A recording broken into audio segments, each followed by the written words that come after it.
जय शिवराय.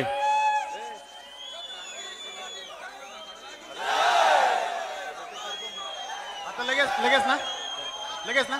वादळ आले परिवर्तन होणार, तुतारी वाजणार आणि देवदत्त निकम आमदार होणार याची ग्वाही देणारी ही सगळी सभा. उपस्थित असणारे सगळेच मान्यवर आणि आंबेगाव शिरूर विधानसभेचे भावी आमदार देवदत्त निकम, शिवसेना उद्धव बाळासाहेब ठाकरे पक्षाचे सर्व पदाधिकारी, सगळेच मान्यवर. वेळ फार थोडी आहे, सभेला उशीर झाला याच्यावरून तुम्ही दाखवून दिले. सभेला उशीर झाला कोंडाजी बाबा याच्यावरून तुम्ही दाखवून दिले का आंबेगावकरांचं ठरलंय, 42 गावांचं ठरलंय, आता हातून घड्याळ सुटले. ही भावना प्रत्येकाची आहे. कारण 2-4 दिवसांपूर्वी माझी पत्रकार बांधवांना जरूर ही विनंती राहील की जेव्हा परिवर्तनाची लाट येते तेव्हा ती लाट काय असते, सर्वसामान्य जनता जेव्हा निवडणूक हातात घेते तेव्हा ते चित्र काय असतं हे या गर्दीवरून दाखवा. 2 दिवसांपूर्वी इथे झालेली सभा आणि त्यानंतर आजची परिस्थिती, यातलं जमीन आसमानाचं अंतर जर बघितलं तर आज कोणी काही सांगत असेल पण आमच्या जिरायती जमिनी बागायती झाल्या त्या उसाच्या गोडव्यात शरद पवार आहेत, त्या भाजीच्या देठात शरद पवार आहेत. आणि जर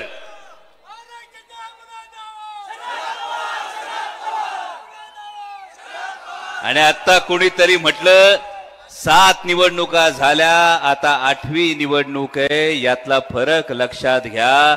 7 निवडणुका निष्ठेच्या, 1 निवडणूक गद्दारीची, याचं वाईट वाटतं.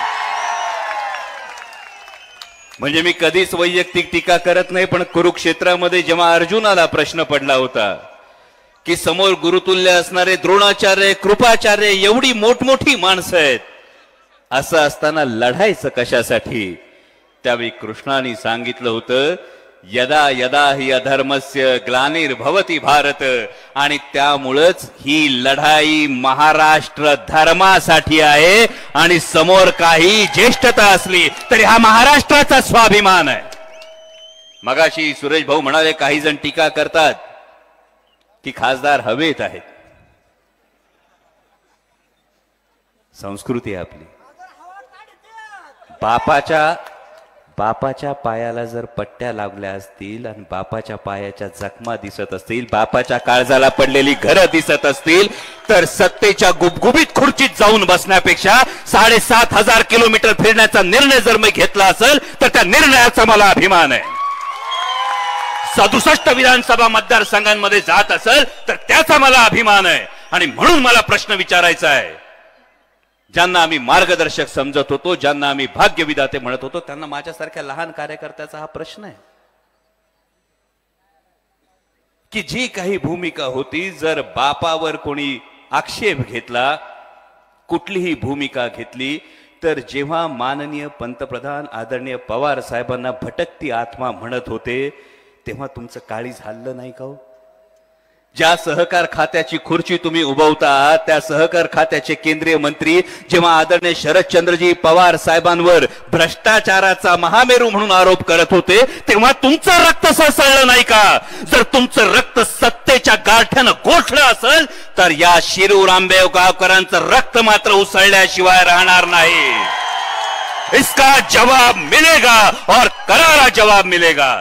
उद्या कोणीही सांगत असलं, माझ्या भावानं भावनिक गोष्ट लक्षात ठेवा, उद्या कोणीही सांगत असलं की आदरणीय शरदचंद्रजी पवार साहेब दैवत आहेत, जर भावांनो चूक झाली तर 8व्यांदा जी गद्दारीची निवडणूक आहे त्यांनी निवडून गेलेली व्यक्ती ही मत ठेवताना पवार साहेबांच्या विरोधात मत ठेवणार आहे.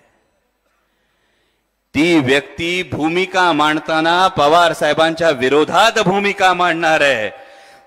ज्या पवार साहेबांनी सगळं काही दिलं त्या पवार साहेबांना भटकती आत्मा आणि सहकार मंत्री केंद्रीय गृहमंत्री आरोप करत असताना ज्यांना असा स्वाभिमान वाटला नाही, अरे 35 वर्ष लेकासारखं जपले, हा फेकला राजीनामा तुमच्या तोंडावर.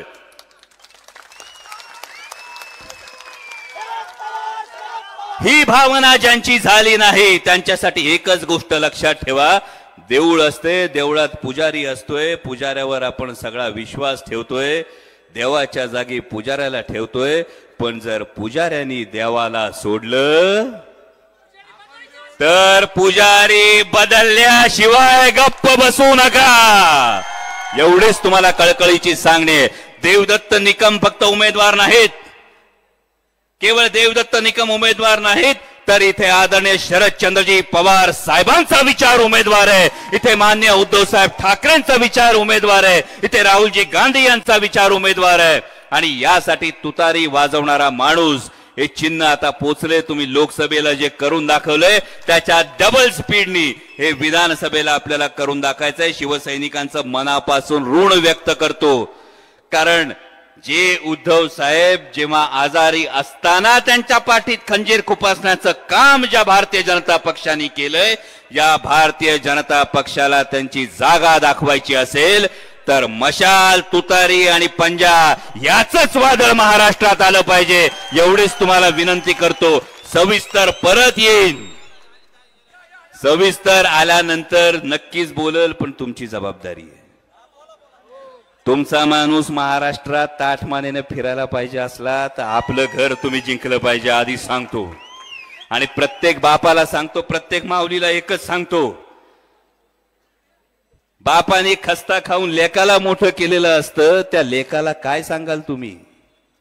का म्हातारपणी बापाला संघर्ष करायला लावायचा असतो आणि लेकाने गार इशीत बसून राहायचं असतं हे सांगाल?